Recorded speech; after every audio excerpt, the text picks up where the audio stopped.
భీమవరం కేంద్రంగా fake Delhi public school నడిపిన శ్రీనివాసరాజుకి సంబంధించి విషయాలు ఇప్పటికే అందరికీ తెలిసిందే. అయితే ఆ ఫేక్ ఢిల్లీ పబ్లిక్ స్కూల్కి సంబంధించి దానిలో పనిచేసిన ప్రిన్సిపల్ కూడా సక్రమంగా జీతాలు ఇవ్వకపోవడంతో పాటు అతనిపై చేసుకోవడం కూడా జరిగింది. అయితే ఇదే విషయంపై ఆయన పాలకోడేరుకి సంబంధించి పోలీస్ స్టేషన్లో ప్రిన్సిపల్ ఎవరైతే ఉన్నారో కృష్ణారావు పోలీస్ కంప్లైంట్ కూడా ఇచ్చారు. అసలు కంప్లైంట్లో ఏముంది, అసలు ఆయన ఇంతవరకు రావాల్సిన అవసరం ఏముందో ప్రిన్సిపల్ కృష్ణారావుని అడిగి తెలుసుకుందాం.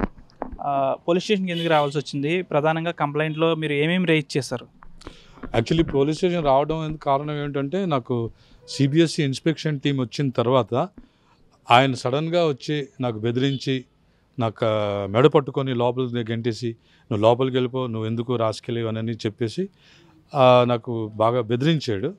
ఆ బెదిరించడంతో నాకు కొంచెం ప్రాణభయం వచ్చింది, ఇంకా ఏమైనా చేస్తాడేమో అని. మెయిన్ కారణం ఇంకోటి ఏంటంటే, నేనేమో బయట నుంచి వచ్చాను. నేను ఫ్రమ్ అస్సాం నుంచి ఇక్కడికి డైరెక్ట్గా వచ్చాను. నాకు డిపిఎస్ సొసైటీ నాకు అపాయింట్మెంట్ ఇచ్చింది ఇక్కడ ఇచ్చిన తర్వాత నేను బయట నుంచి వచ్చాను. నేను మా మిస్సెస్ బయట నుంచి వచ్చాను. నాకు ఇక్కడ తెలిసినోడు ఎవరు లేరు. మోరోవర్ నాకు లాంగ్వేజ్ ప్రాబ్లం, నా మిస్సెస్ కూడా లాంగ్వేజ్ ప్రాబ్లం, ఆడికి తెలుగు రాదు. నేను కూడా ఇక్కడికి వచ్చిన తర్వాత తెలుగు నేర్చుకున్నాను. నాకు సపోర్ట్ లేకపోవడం వలన నాకు కొంచెం భయం వేసి, ఏమో నాకు నా పర్సనల్ సేఫ్టీ గురించి నాకు ఏమైనా చేసేస్తాడేమో అని భయం, ప్రాణభయంతో నేను ఇక్కడికి వచ్చాను. అంతే నేను కంప్లైంట్ ఇచ్చాను. జీతం 3 సంవత్సరాల నుంచి ఇవ్వకపోతే మీరు ఎందుకు అడగలేదు? అసలు నేను ప్రతి నెల అడిగేవాడిని, ఏమంటే నాకు జీతాలు, నాకు డబ్బులు కావాలా, మా అమ్మాయి పెళ్లి కూడా ఉంది, వానికి ఆ పెళ్లి కోసం నేను డబ్బులు కావాలి, నాకు మీరు ఇస్తారా ఇవ్వరా అంటే, ఇచ్చేస్తాను, ఇవాళ కాదు రేపు కాదు, పెద్ద అమౌంట్ ఇచ్చేస్తాను ఇదేదని ప్రామిస్ చేసేవాడు. కానీ అసలు ఒక్క పైసా ఇవ్వలేదు. అది 3 సంవత్సరాలు బట్టి అలాగే నాకు వాడుకుంటూ వచ్చాడు. ప్లస్ ఇంకోటి ఏంటంటే, నాకు ఒక స్లేవ్గా బందీగా చూశాడు. ఏదో నా రూమ్లో కూర్చోబెట్టి పేరెంట్స్ ఎవరైనా వస్తే నాకు కలనివ్వడం లేదు, ఇంకోళ్ళకో పెట్టేసి ఆవిడే ప్రిన్సిపల్, ఈయన ప్రిన్సిపల్ అని ఆవిడతోనే అంతా చేసేవాడు. కానీ నాకు అస్సలు ఏమీ నాతో కలనివ్వలేదు. అంచేత నాకు కూడా కొంచెం భయం వేసింది, ఏంటి నాకు ఇలా చేస్తున్నాడు ఏంటి, ఏదో చేస్తాడేమో అని భయంతో నేను మళ్ళీ ప్రతి నెల అడిగేవాడిని శాలరీ, కానీ ఇచ్చేవాడు కాదు. అంచేత నాకు కొంచెం మళ్ళీ ఫ్రస్ట్రేషన్ ఎక్కువ వచ్చేసి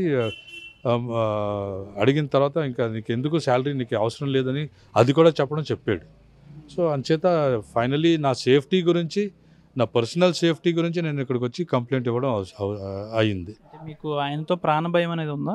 డెఫినెట్గా ప్రాణభయం ఉంది. ఎందుకంటే ఆయన అన్నే మాటల ప్రకారం చూస్తే ఏదైనా చేయగలుస్తాడు ఆయన. సో అంచేత నా సేఫ్టీ గురించి నేను ఇక్కడికి వచ్చి కంప్లైంట్ ఇచ్చేసి మోరోవర్ ఇంకోటి అంటే హయ్యర్ అథారిటీస్ కూడా వెళ్దాం అనుకుంటున్నా. అంచేత ఇక్కడ నా సేఫ్టీ గురించే నేను కంప్లైంట్ ఇవ్వడం జరిగింది.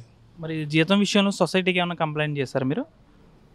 ఇప్పుడు యాక్చువల్లీ జరిగింది ఏంటంటే, సొసైటీ భీమవరం నుంచి ఎప్పుడో విత్డ్రా అయిపోయింది. సో ఇప్పుడు సొసైటీ కంప్లైంట్ చేసి కూడా లాభం లేదు, ఎందుకంటే వాళ్ళు యాక్షన్ తీసుకోరు. సో అంచేత వాళ్ళు కంప్లైంట్ చేసినా వాళ్ళు ఏం యాక్షన్ తీసుకోరు కాబట్టి సో నేను ఇంకా కంప్లైంట్ చేయలేదు సొసైటీకి. మరి ఇప్పుడు దాంట్లో చదివిన విద్యార్థుల పరిస్థితి ఏంటి? వాళ్ళకి టీసీలు అవి సక్రమంగా వస్తాయి? వాళ్ళకి ఏమన్నా ఫర్దర్గా ఏమన్నా ఎడ్యుకేషన్కి సంబంధించిన ప్రాబ్లం ఉండే అవకాశం ఉందా? డెఫినెట్గా ప్రాబ్లం ఉంటుంది, ఎందుకంటే టీచర్స్ శాలరీ ఇవ్వకపోవడం వలన అందరూ టీచర్స్ వెళ్ళిపోయారు. సో ఇంకా టీచర్స్ ఎవరు లేకపోవడం వలన పిల్లల ఫ్యూచర్ మాత్రం బాగా డల్ అయిపోయింది. అంచేత వాళ్ళ ఫ్యూచర్ కూడా బాగా, ఈయన కూడా కంప్లీట్గా వాళ్ళ ఫ్యూచర్ పాడు చేసేసాడు.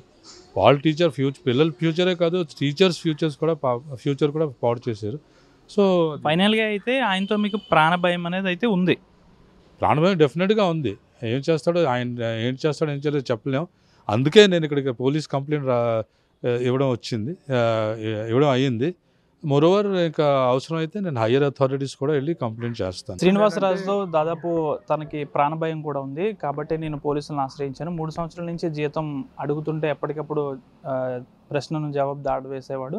అయితే ఇప్పుడు తాను బయటకు వచ్చి పోలీస్ స్టేషన్లో కంప్లైంట్ ఇచ్చింది కేవలం గతంలో కొన్ని రోజుల క్రితం నాపై చేసుకున్నట్టు కూడా ప్రిన్సిపల్ కృష్ణారావు చెప్తున్నారు. పిల్లల భవిష్యత్తు కూడా అక్కడ ఇబ్బందికరంగా ఉంది, టీచర్స్ కూడా జీతాలు లేదు, దాదాపు నాకు లక్షల్లో జీతం పెండింగ్ ఉంది.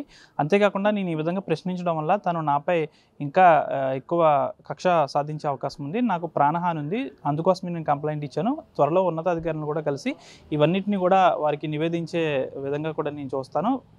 దాదాపు ఈ శ్రీనివాసరాజుపైతో నాకు పెద్ద ఎత్తున ప్రాణభయం కూడా ఉందంటూ కూడా ప్రిన్సిపల్ కృష్ణారావు అయితే చెప్తున్నారు. వీడియో జర్నలిస్ట్ శేఖర్తో మనోజ్ RTV భీమవరం నుంచి.